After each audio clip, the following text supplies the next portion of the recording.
ಈಗ ಇಲ್ಲೊಂದು ಕ್ವಶನ್ ನಿಮ್ಮ RRB ಗ್ರೂಪ್ ಡಿ ಎಕ್ಸಾಮ್ ಒಳಗೆ ಕೇಳಿರೋ ಕ್ವಶನ್ ಫೈಂಡ್ 27.27% ಆಫ್ 792 ಅಂತ ಈ ಕ್ವಶನ್ ಕೇಳ್ರಿ. ಈಗ ನೀವು ಅನ್ಬೋದು ಸರ್ ಇದೆಲ್ಲೋ ವ್ಯಾಲ್ಯೂ ನೋಡಿದಂಗೆ ಐತಲ್ಲ, ಎಲ್ಲಿ ನೋಡಿರಪ್ಪ ನೋಡ್ರಿ. 9ರದ ಮಲ್ಟಿಪಲ್ 9 3 27 ರೀ, 27 27 ಅಂದ್ರೆ 2727 ಅದ ರಿಪಿಟೇಷನ್ ಆಗೈತ್ರಿ. ಸೊ 9ರದ ಮಲ್ಟಿಪಲ್ ರಿಪಿಟೇಷನ್ ಆಕಿತ್ತಪ್ಪ ಅಂತಂದ್ರೆ ನಾನು ನಿಮ್ಗೆ ಏನ್ ನೆಲ್ಪಿಟ್ಟು ಅಂತ ಹೇಳಿನ್ರಿ, 1/11 1/11 ಅಂದ್ರೆ 9.09%. ಇಲ್ಲಿದಿಂತ್ರ ಈ ವ್ಯಾಲ್ಯೂ ಬರ್ತೈತೆ ಅಂತ ನಾ ಹೇಳಿದ್ರಿ. ಈಗ ಜಸ್ಟ್ ಹೇಳಿ ನೋಡ್ರಿ,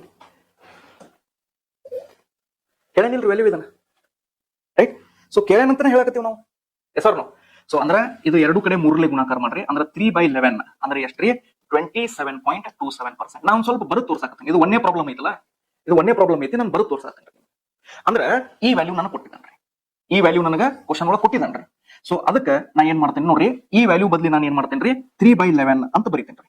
ಸೊ ಎದ್ರದ್ ವ್ಯಾಲ್ಯೂ ರೀ? ಈ ವ್ಯಾಲ್ಯೂ ನೋಡ್ರಿ. ಸೊ 3/11 ಇಂಟು ಎಷ್ಟೈತ್ರಿ? ಅದ 792 ಐತಿ, ಹೌದಾ? ಸೊ ಇದನ್ನ ಕ್ಯಾನ್ಸಲ್ ಮಾಡ್ರಿ. ಸೊ 11 7s 77 ರೀ, 11 7 77 ರೀ, 2 ಉಳಿತೈತ್ರಿ. ಸೊ ಇದು 2 22 ಕ್ಯಾನ್ಸಲ್ ಆತ್ರಿ. ಈಗ ಇದನ್ನ ಗುಣಾಕಾರ ಮಾಡ್ರಿ, 3 2 6 ರೀ. ಸೊ ಲಾಸ್ಟ್ ಈಗ 6 ಎಲ್ಲಿ ಬರ್ತೈತೆ ನೋಡ್ರಿ. ಸೊ ಇವು ಎರಡಂತೂ ಆನ್ಸರ್ ಆಗಂಗಿಲ್ರಿ, ಇವು ಎರಡು ಒಂದ್ ಆಗ್ಬೇಕು.